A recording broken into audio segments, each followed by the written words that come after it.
asalaamaaleykum mbokki am internet yéen ñi nga xam ne yéen ñi siiwul si suñu télé bi nga xam ne mooy télé bi xew si jamono ñu gën koo xamee si OJ Pro TV tey nag ñu ngi fii si ONCAD ci Cissé Kounda bëgg a waxtaan ak ki nga xam ne mooy Mansa El Hadj Kawsu Cissé ñu gën koo xamee si coordonnateur Juju Cissé Kounda. Alors merci beaucoup chers amis OJ Proda.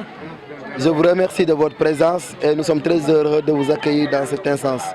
Alors Juju Cissé Kounda est un Juju qui regroupe 5 kabylos. Quand on parle de kabyle, on parle de concession. Il regroupe Kabyle Cissé Kounda, Kabyle Fati Kounda, Kabyle Diassi Kounda, Kassama Kounda et Niabali Kounda. Alors si nous sommes dans ça, aujourd'hui nous avons initié avec Pa Cissé d'organiser encore l'édition 2025. Et nous avons initié 200 enfants.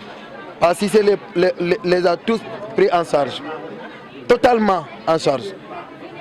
Il les soigne, il les nourrit, il les loge et il les éduque pendant un mois jusqu'au 30. Donc ça c'est un acte grandiose. Et nous demandons à tous les Sénégalais, surtout aux Mbourois, de prendre ça comme exemple. De prendre cet exemple de solidarité envers tout le monde et d'essayer de mettre ça en valeur. Nous demandons aussi aux Mbourois d'éviter et de ne pas s'investir dans l'utilisation des stupéfiants. On ne peut pas diriger un pays en utilisant les choses qui amènent notre conscience ailleurs. Il faut qu'on soit lucide.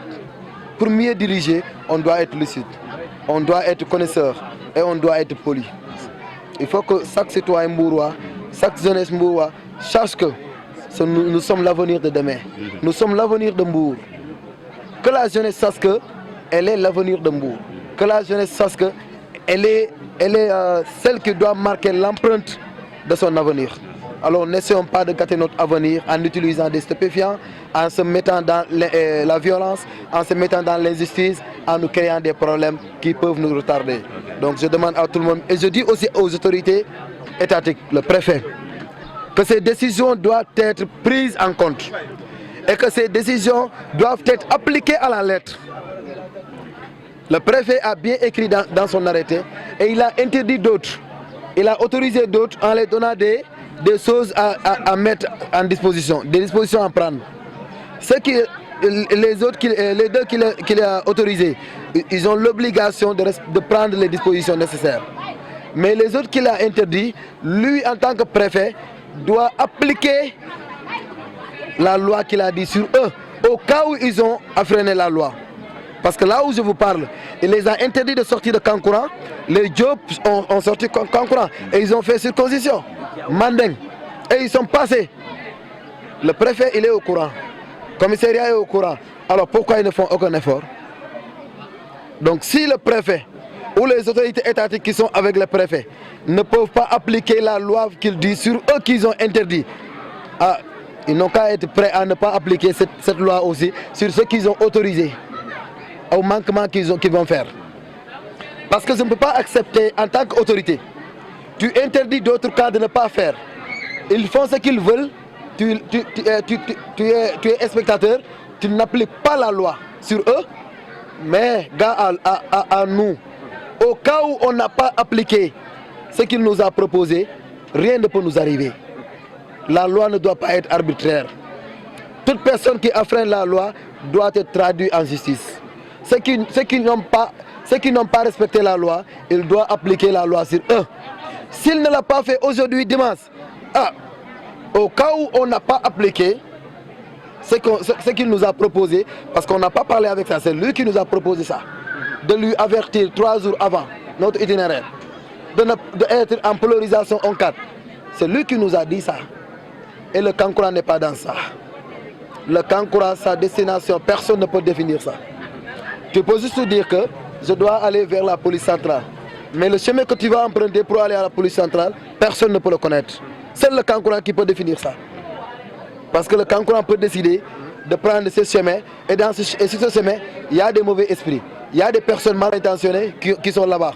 Au lieu de créer des tensions, le Kankourang peut choisir un autre chemin pour se protéger et protéger sa foule.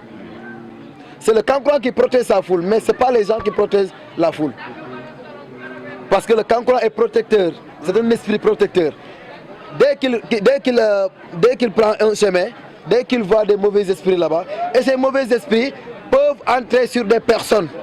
C'est ça qui pousse, tu vois un enfant à côté, 1000 personnes passent, l'enfant prend une pierre et jette à la foule. Et il sait bien que cette foule-là, ils peuvent me tuer. Mais ce qui le force à faire ça, lui-même ne sait pas. C'est le mauvais esprit qui fait ça.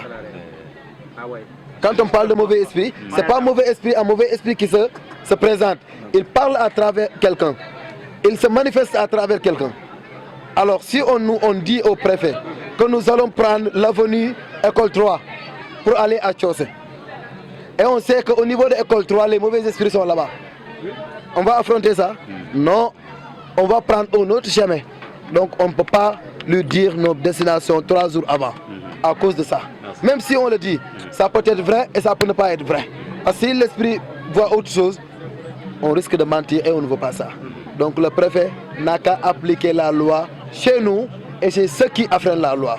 Merci beaucoup. Merci beaucoup encore une fois comme gars yi ni ma koy waxee chaque jour ñu ñëwoon fii tey ci Cissokunda wax dëgg na yàlla li nga xam ne coordonnateur bi xamal nañu ko mooy lu am solo lépp loo xam ne nit bëgg na ko mu leer ko demal fi nga xam ne mooy OJ Pro TV lépp foofu lay xew mooy télé bi xew si jamono gars yi leen jox dig daje si yeneen jotaay merci beaucoup.